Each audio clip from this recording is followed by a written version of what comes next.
यं ब्रह्मा वरुणेन्द्र रुद्र मरुतः स्तुवन्ति दिव्यस्तवै बिर्दै साङ्गपद क्रमोपनिषदै गार्यन्ति यं सामगा ध्यानावस्थित तद्गतेन मनसा पश्यन्ति यं योगिनो यस्यन्तं न विदुषुरासुरगणा देवाय तस्मै नमः श्रीमच्चन्दन चर्चितो ज्वलपु शुक्लाम्बरा मल्लिका मालालङ्कृत कुण्डला पर्विल सन्मुक्तावली शोभिता सर्वज्ञान निदान पुस्तक धरी रुद्राक्षमाला धरी वाग्देवी बदनाम्बुजे बसतु मे त्रैलोक्ये माता चिरं मुखं करोति वाचालं पङ्गु लङ्घयते गिरिं यत्कृपातहं वन्दे परमानन्दमाधवं नमो भगवते तस्मै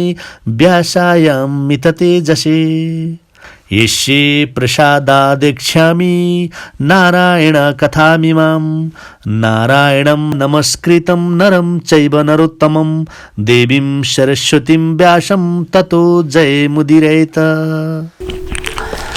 अथ द्वितीयोऽध्याय। कुमारजी आज्ञा गर्नुहुन्छ, हे अगस्त्य मुनि, पृथ्वीको सृष्टि सिन्धुको अगाध जलमा कसरी भएको थियो सो सुन। अघि भगवानले मधुकैटभ दानवलाई मारेपछि तिनीहरूको देहका अनेक वस्तुहरूबाट पृथ्वीको उत्पन्न भएको हो। ती दैत्यको बोसो पानीमा जमेर स्थल अर्थात् पृथ्वी भइन्। मासुले पर्वतहरू भए, हाडले ढुङ्गा भए। त्यो देखेर ब्रह्माजीले 14 भुवनहरू सृष्टि गरे। कुन कुन भुवन भने भूलोक, भुवलोक, स्वर्लोक, महलोक, जनलोक, तपोलोक, सत्यलोक, यति माथिका र अतल, वितल, सुतल, तलातल, महातल, रसातल र पाताल, यी सबै कुराहरू अघि पनि संक्षेपमा वर्णन गरिसकेको छु। यी 14 भुवन सृष्टि गरिसकेपछि फेरि 7 द्वीप पनि सृष्टि गरे। तिनको नाम हो जम्बू द्वीप, लक्षद्वीप द्वीप, शाल्मली द्वीप, कुशद्वीप, क्रौञ्च द्वीप, शाक द्वीप र पुष्कर द्वीप। यी 7 द्वीपपछि 7 समुद्र पनि सृष्टि गरे। कुन कुन समुद्र भने इच्छुरशोध समुद्र, सुरोध समुद्र, धृतोद समुद्र, छारोद समुद्र, क्षीरोद समुद्र, दधि मण्डोद समुद्र र शुद्धोदक समुद्र। कुमारजी भन्नुहुन्छ, हे अगस्त्य मुनि, जल, स्थल र आकाशमा विचरण गर्ने जीवहरूको सृष्टि कसरी भयो भन्ने अनेक मत मतान्तर छन्। तापनि तर्क र शास्त्रमा वर्णन गरेको आधारमा भन्छु, तिमी एकचित्त भएर सुन। कसैको भनाइअनुसार पहिले सम्पूर्ण संसार जलमय थियो, त्यसै कारण त्यहाँ प्रथम जल जन्तुहरू सृष्टि भए अथवा उत्पन्न भए, किनकि त्यस स्थितिमा त्यहाँ मनुष्यहरू उत्पन्न हुनै सक्दैनथे। त्यसपछि क्रमशः अलि गरेर सृष्टि उत्पन्न भयो र जल एवं स्थल दुवैमा बस्ने कछुवा आदि उत्पन्न भए। त्यसपछि जल बिस्तार बिस्तार सुक्दै गयो अनि कहीँ वन जङ्गल पनि देखिन लाग्यो।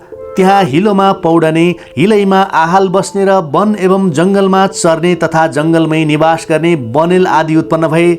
अनि जल पनि पुरा सुक्यो, वन पनि राम्रो भएर आबादी आरम्भ भयो। त्यसपछि अर्ध मनुष्य कहिने प्राणी उत्पन्न भए। त्यही क्रममा केही समयपछि मानिस उत्पन्न भए अनि सृष्टिको उत्तम विकास हुँदै गयो र चराचुरुङ्गी आदि यस संसारमा भएका समस्त प्राणी उत्पन्न भए। यस विषयमा एक थरीको मतले भन्दछ, सृष्टिको क्रम बिस्तार बिस्तार उत्पन्न हुँदै गएपछि वृक्ष, पंक्षी, पशु आदि योनिहरूद्वारा परिमार्जित वा विकसित हुँदै जान्छ र बानरसम्म पुगेपछि र त्यसको समेत विकास भएर अनि मानिसको उत्पत्ति भयो। तर प्राणीको विकास आर्य शास्त्रको रीति अनुसार विचार गर्ने हो भने जीवात्मा अत्यन्त सूक्ष्म छन् र यिनीहरू स्थूल शरीरदेखि अलग वा भिन्न छन्। अत जीवात्मा एक एक सूक्ष्म शरीर त्याग्दै बिस्तार बिस्तार उत्पन्न भएर केही कालमा उन्नत स्थूल शरीरमा जन्म लिन पुग्छन्। त्यसै हो भनेर तोकेका भए वैज्ञानिक कथन वा तर्क पनि शास्त्रको अनुकूल नै मानिन्थ्यो। तर हाम्रा आर्यहरूको आस्तिकतालाई मात्र त्यागेर अन्य आर्य अथवा अर्थशास्त्र अनुसार नै बताएका छन्। त्यसको वर्णन माथि नै क्रमले गरिसकियो। फेरि एउटा दृष्टिकोण आर्य शास्त्रतर्फ र अर्को दृष्टिकोण अनेक वैज्ञानिकहरूको कथनतिर पनि पुर्याएर गहन विचार गर्ने हो र आर्य शास्त्रको मननीय गम्भीर तत्त्व पनि हेर्ने हो भने दुवै थरीको मतमा जीवात्मवादको अतिरिक्त अन्य विकासवादको सामञ्जस्य हुन सक्दछ।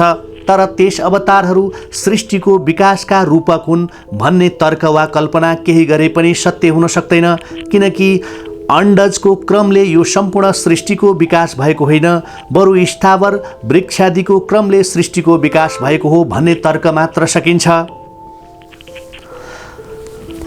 बेष्टि सृष्टिमा पहिलो योनि स्थावर नै हो। ईश्वरका अवतार सृष्टिका निमित्त भएको होइन, केवल सृष्टि रक्षाका लागि भएका हुन्, यो सत्य हो।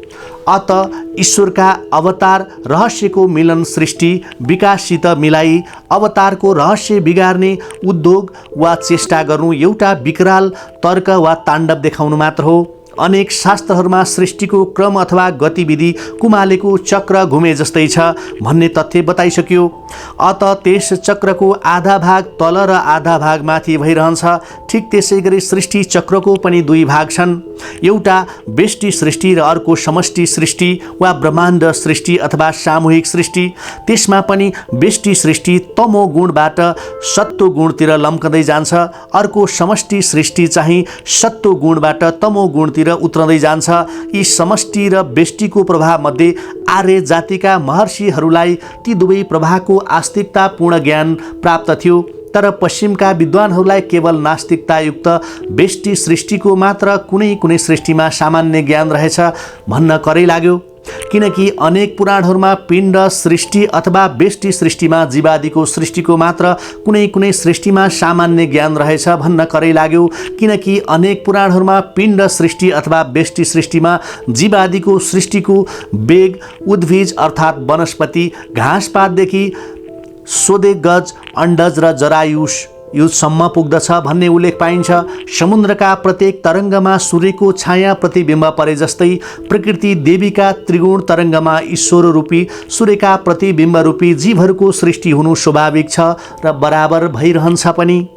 कुमारजी भन्नुहुन्छ, हे अगस्त्य मुनि, यी उपरोक्त जीवहरूको सारा गतिविधि तमो गुणबाट नै उत्पन्न भएर सत्व गुणतिर सर्दै जान्छ। अत 84 लाख योनिहरूको गणना गर्दा प्रथम 20 लाख उद्भिज योनि गनिएको छ। अरू योनिहरूको सङ्ख्या क्रमशः यो हो: जलजन्तु 9 लाख, किरा फट्याङ्ग्रा 11 लाख, चराचुरुङ्गी 10 लाख, पशुहरू 30 लाख, अनि 4 लाख बानर, अनि अन्याय जातिका जङ्गली मानिसहरू 2 लाख। त्यसपछि मात्र मानिस सभ्य भएर उत्पन्न हुन्छ। मनुष्य योनि स्वतन्त्रताको केन्द्रबिन्दु हो। त्यसै निम्ति स्वतन्त्रताको दुरुपयोग गरेर प्रकृति भिन्न अर्थात् अप्राकृतिक कार्यहरू गर्न लागे भने यमराजको यातना भोगेर फेरि त्यही प्रकृति विरुद्ध कर्म अर्थात् पाप कर्म गर्ने जीवलाई उसको कर्म अनुसार अण्डज उद्भिज आदि पछिल्ला योनिमा नै जानुपर्छ। मनुष्य योनि पाएर प्रकृतिका नियमअनुसार कार्य गर्दै रह्यो भने त्यस जीवको झन्झन विकास हुँदै जान्छ। विकासका सामग्री अनुसार नै जीवको उत्थान अभ्युदय वा उन्नति पनि नियमअनुसार भइरहन्छ। जस्तै कर्म अनुसार मृत्युलोक निवासी मनुष्य भुवरलोकमा पुगेपछि थोरै विकास भयो, स्वर्गलोकमा पुग्दा अलि बढ्ता विकास भयो। त्यस्तै महलोक, जनलोक, तपोलोक र सत्यलोक आदिमा जति जति मास्तिर उक्लिँदै जान्छ उति उति जीवको विकास हुँदै गइरहेको हुन्छ। यो पनि शास्त्रीय प्रमाण हो। प्राणीको यो विकास क्रममा मनुष्य योनि र पशु योनिको मध्यम योनि गो योनि हो भने र कुनै विद्वानको भनाइ छ सिंह योनि हो भन्ने पनि एक थरी छन्, बानर योनि हो भन्ने पनि अनेक विद्वानको मत पाइन्छ। यसरी उद्भिजबाट विकसित हुँदै आएको यो जीव मनुष्य योनिमा आउने भएपछि बानर योनि भोगेर मात्र आउँछ भन्ने यो शास्त्रीय नियम वा प्रमाण पाइन्छ। विकास र उन्नति प्रवाह अबाध रूपले चल्न पाइरह्यो भने जीव ब्रह्मलोकमा पनि पुग्न समर्थ हुन्छ। उसपछि मायाका अधिष्ठाता उनै अनेक कोटि ब्रह्माण्ड नायक परब्रह्मा परमात्मा सर्वशक्तिमान सच्चिदानन्दमा लीन हुन पाउँछ। अब बेष्टि सृष्टिको यो प्रवाहको विषयमा अनात्मवादी वैज्ञानिकहरूले अलिअलि जानेको र जान्न बुझ्न प्रयत्न पनि गरिरहेका छन् भन्न सकिन्छ। तर आत्मवादको समेत मिश्रण गरिने हो भने बिस्तार बिस्तार पुराणमा उल्लेखित व्यष्टि सृष्टिसँग वैज्ञानिक विकासवादको सामञ्जस्य राम्ररी हुने थियो भन्न सकिन्छ। पशु योनि र मनुष्य योनिमा बानर योनि निजको केन्द्रबिन्दु हो भन्ने कुरा चाहिँ पौराणिक सिद्धान्त र विज्ञान दुवै झण्डै एक नास नै छ। तापनि तामसी मनुष्यको पूर्व योनि बानर हो र राजसी मानिसको पूर्व योनि सिंह हो, अनि सात्विक मनुष्यको पूर्व योनि चाहिँ गो योनि हो भन्ने निर्विवाद छ। निहारीका सिद्धान्त पनि कुनै नयाँ सिद्धान्त हो भन्न सकिन्न, किनकि शास्त्र पुराणहरूमा सृष्टिको आदिकालमा ब्रह्माजीले नगर्ने काम गर्दा लज्जित भएर त्यो देहलाई त्यागिदिए, अनि त्यही देह निहारिकाको रूपमा साटिएर घोर अन्धकारको रूप लिई सम्पूर्ण दिशा विदिशाहरूमा फैलिएको हो भन्ने शास्त्रमा उल्लेख पाइन्छ। त्यही सिद्धान्तलाई एउटा कुनै पौराणिक विषयको आधार मानेर आफ्नो तर्क वा विचार सम्मिश्रित गरेको हो। सृष्टि विकासको प्रसङ्गमा आएका तर्क र विचारहरू दर्शाइसकियो। अब वेद र पुराण आदिको कथन अनुसार सृष्टिको प्रक्रिया हेर्नुहोस्। पूर्व कल्पहरूमा जसरी सृष्टि भयो वा गरियो, यस कल्पमा पनि ब्रह्माले उही क्रमले सृष्टि गर्दै रहन्छन् भन्ने वेदको वाक्य पनि पाउन सकिन्छ।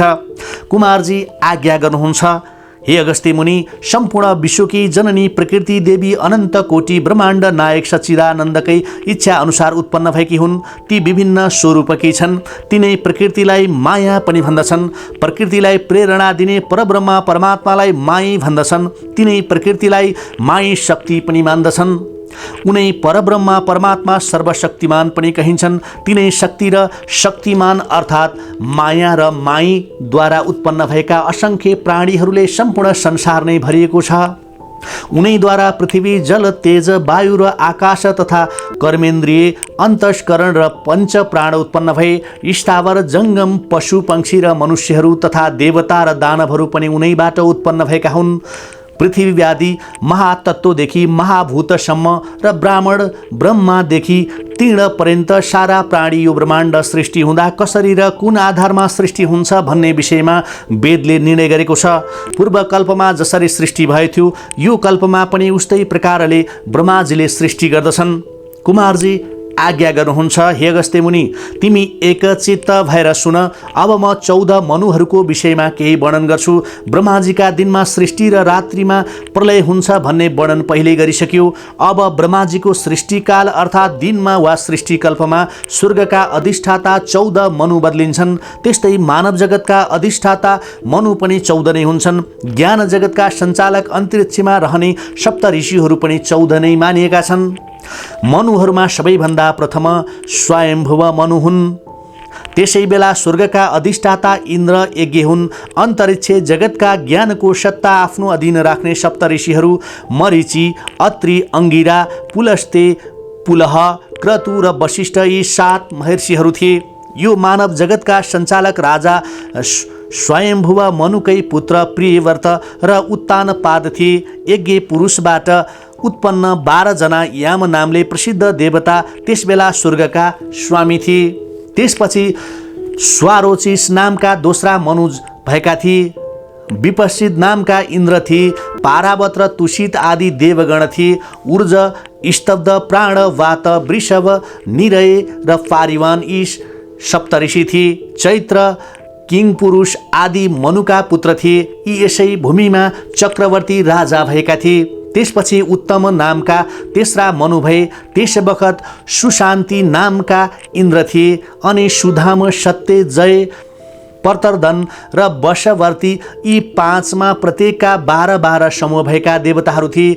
वशिष्ठ ऋषिका 7 पुत्र रजगोत्र, ऊर्ध्वबाहु, शवन, अनद, सुतप र शुक्र यी सप्त ऋषिगण थिए। मनुका परशु, दीप्त आदि आज्ञापालक छोरा थिए।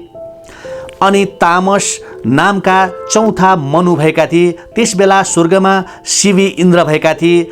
सुपार, हरि, सत्य र सुधी नामका देवगण थिए। तिनका प्रत्येकको 27 को समूह थियो। सप्त ऋषिमा ज्योतिर्धामा, पृथु, काव्य, चैत्र, अग्नि, वनक र पीवर नामका थिए। अनि नर, ख्याति, केतुरूप, जानु, जङ्घ आदि मनुका राज्यको रक्षक र उत्तराधिकारी एवं आज्ञाकारी छोरा थिए। रैवत नामका 5औं मनु थिए। त्यो समयको इन्द्रको नाम विभु थियो। एक खण्डमा 14 का दरले देवताहरू अमिताभ, भूतरय, वैकुण्ठ र सुमेधा नामका 4 प्रकारका देवगण थिए। त्यस बखत हिरण्यरोमा, वेदश्री, ऊर्ध्वबाहु, वेदबाहु, सुबाहु र पर्जन्य महामुनि यी 7 जना सप्तऋषिहरू थिए। मनुका उत्तराधिकारीमा बलबन्धु, सम्भाव्य, सत्यक आदि राजकुमारहरू थिए। प्रियव्रत महाराजको वंशमा नै स्वरोचित, उत्तम, तामस र रैवत यी 4 राजा भएका थिए। राजा प्रियव्रतको कठोर तपस्याबाट प्रसन्न भएका भगवान श्रीहरि विष्णुले श्री प्रियव्रतकै सन्तानमा 4 मनवन्तरका स्वामी मनुहरू यथाक्रम उत्पन्न गराइदिनु भएको थियो। 4 मनुको नाम हो। तिनको समयमा मनोजव नामका इन्द्र थिए। प्रत्येकका 8-8वटा श्रेणी भएका आप्य, प्रसूत, भव्य, पृथुक र लेख नामका 5 प्रकारका देवताहरू थिए। सप्तऋषिहरूमा सुमेधा, बिरजा, हविष्मान, उत्तम, मधु, अतिनाम र सहिष्णु आदि नामधारी थिए। चाक्षुष मनुका उत्तराधिकारी छोराहरूमा अरु, पुरु, शतधुम्न आदि राजाहरू भएका थिए। आजभोलि चलिरहेको मनवन्तरको नाम वैवस्वत मनवन्तर हो। यी 7 मनु सूर्यनारायणका पुत्र हुन्। वैवस्वत यिनको नाम हो। आजभोलिका देवताहरूमा आदित्य, वसु, रुद्र, साध्य, विश्व, मरुत र अश्विनी कुमारहरू छन्। 12 सूर्य छन्, 8 वसु र 11 रुद्र छन्। प्रथम 3 श्रेणीमा अग्नि र प्रजापति समेत जम्मा 33 प्रकारका देवगण छन् भन्ने यो वैदिक वचन वा सिद्धान्त छ। यिनकै भेद प्रभेदबाट 33 कोटी देवताहरू मानिन्छन्। देवताहरूका राजा पुरन्दर नामका इन्द्र हुन्। अनि वशिष्ठ, कश्यप, अत्रि, जमदग्नि, गौतम, विश्वामित्र र भरद्वाज यिनै सप्तऋषि छन्। मनुका छोराहरू इक्ष्वाकु, नग, दृष्ट, सर्याति, नरिष्यन्त, नाभाग, अरिष्ट, करुष र पृषोद्न नामका थिए। यिनै पुत्रहरू र यिनकै सन्तानलाई यस लोकको हेरविचार र पालन पोषण गर्ने अधिकार मनुष्यले सुम्पेका थिए। कुनै कारण आइलागेर यिनीहरूले स्वयं आफ्नो अधिकारको रक्षा गर्न सकेनन् र असमर्थ भएको स्थितिमा अन्यान्यहरूको आधिपत्य हुन्छ। यस संसारमा यिनीहरूको प्राकृतिक आधिपत्य मानिन्छ। यो नियम आदिकालदेखि नै चलेको हो र चलिरहेकै छ। यस संसारको उत्तम मङ्गलमय स्थिति विष्णु भगवानकी सत्व गुणमय शक्तिकै आधारमा विद्यमान छ। अर्थात् तिनै सत्वमय विष्णु माया नै सम्पूर्ण विश्व स्थितिकी अधिष्ठात्री वा स्वामिनी हुन्। सबै मनवन्तरको यो संसारको बिग्रन लागेको स्थिति सपार्न उनै विष्णु शक्तिको अवतार हुन्छ। त्यसै क्रममा स्वयम्भुव मनुको पालामा विश्वको खलबलेको स्थिति सुचारू पार्न विष्णु शक्तिकै अंशबाट आकुतिको गर्भबाट उत्पन्न भएर यज्ञ पुरुष मानवदेव नामले प्रसिद्ध हुनुभएको थियो। त्यसपछि स्वारोचिस मनुको बखतमा उनै भगवान मानवदेव अजित तुषित देव नामले प्रसिद्ध हुनुभएको थियो।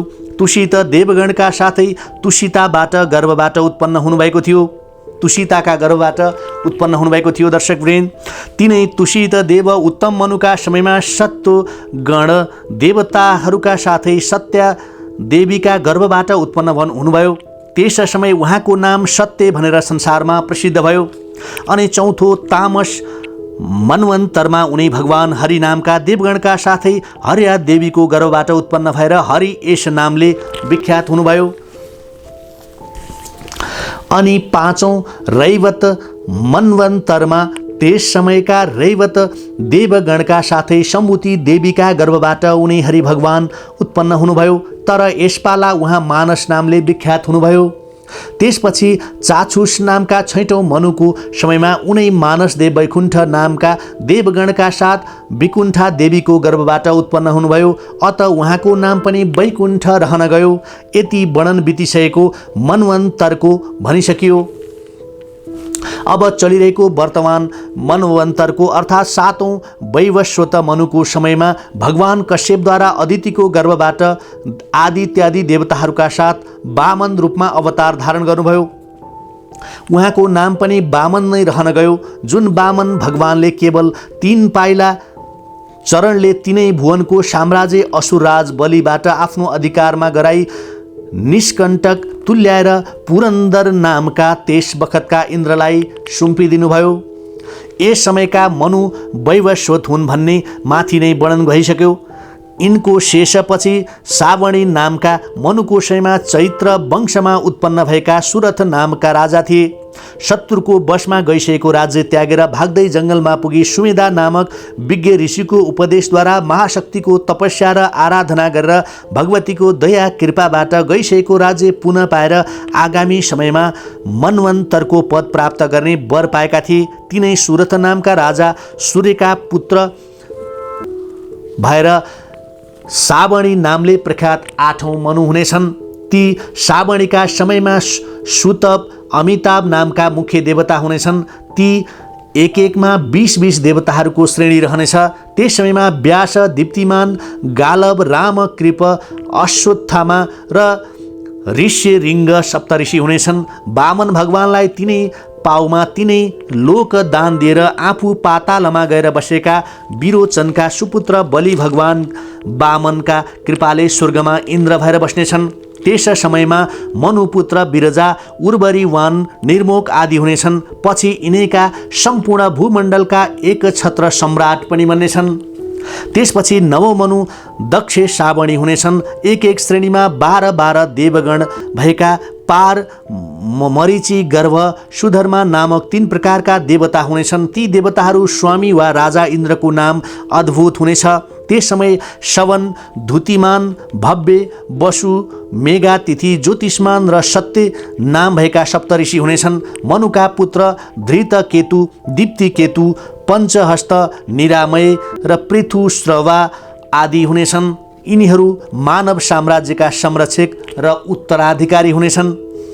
त्यसपछि ब्रह्मा साविणी नामका 10औं मनु हुनेछन्। 100 देवताहरू भएका सुधामा र विशुद्ध नामक 2 थरी देवता हुनेछन्। इन्द्र, शान्ति नामका तिनीहरूका राजा वा शासक हुनेछन्। त्यस बेलाका सप्तऋषि हविष्यमान, सुकृत, सत्य, तमोमूर्ति, नाभाग, अप्रतिमौजा, सत्य केतु हुनेछन्। सुक्षेत्र, उत्तमौजा, त्यसै गरी भूरिशेष आदि 10 जना मनुका पुत्र सम्पूर्ण पृथ्वीको रक्षा गर्ने काममा नियुक्ति गरिनेछन्।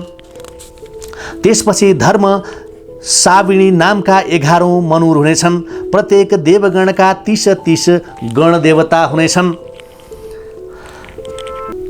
30 गणदेवता हुने बिंहम, कामगम, निर्वाण रति नामका देवगण हुनेछन्। त्यस समयका सप्तऋषि निश्चोर, अनितेजा, बपुष्मान, घृणी, आरुणी, हविष्यमान र अनग नामका हुनेछन्।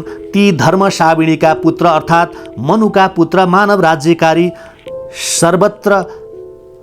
सर्वत्रग, सुधर्मा, देवानिक आदि नाम भएका हुनेछन्।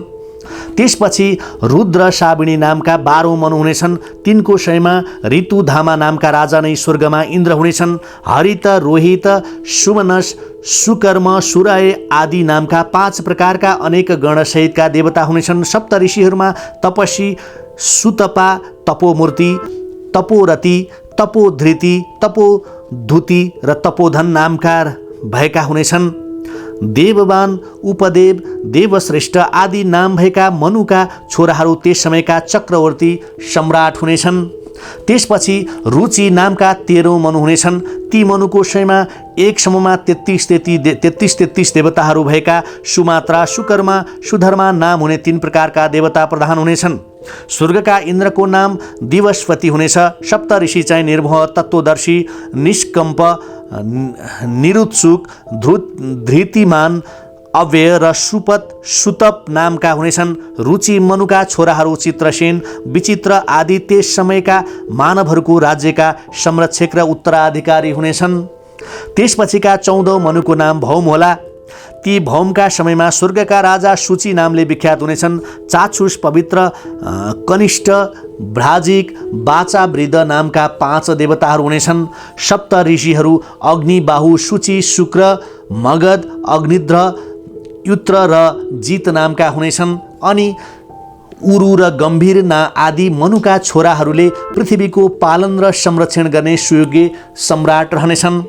सत्य, त्रेता, द्वापर र कली यी चारै युगका अन्त्यमा समस्त वेदहरूको लोप हुनेछ र ती लोप भइसकेका वेदहरूको पुनरुद्धार गर्न त्यही समयमा सप्त ऋषिहरूले भूलोकमा अवतार लिनेछन् अनि लोप भइसकेको सबै वेदहरूको तिनीहरूद्वारा हुनेछ।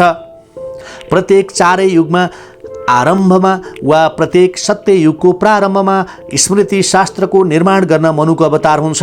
फेरि जुन मनवन्तरमा जुन जुन देवताहरू हुन्छन् त्यो मनवन्तरमा यज्ञ भोगी तिनी देवताहरू हुन्छन्। तिनै मनुका छोराहरू समस्त भूमण्डलका राजा हुन्छन्। आफू आफ्नो समय बाहेक अर्काको समयमा मनु, इन्द्र, देवता, सप्तऋषि र राजाहरूको कुनै शासन वा भोग हुँदैन। तात्पर्य के हो भने प्रत्येक मनवन्तरमा यी उपरोक्त सबै साटिन्छन्, अर्थात् अर्को नयाँ मनवन्तर आरम्भ हुन्छ।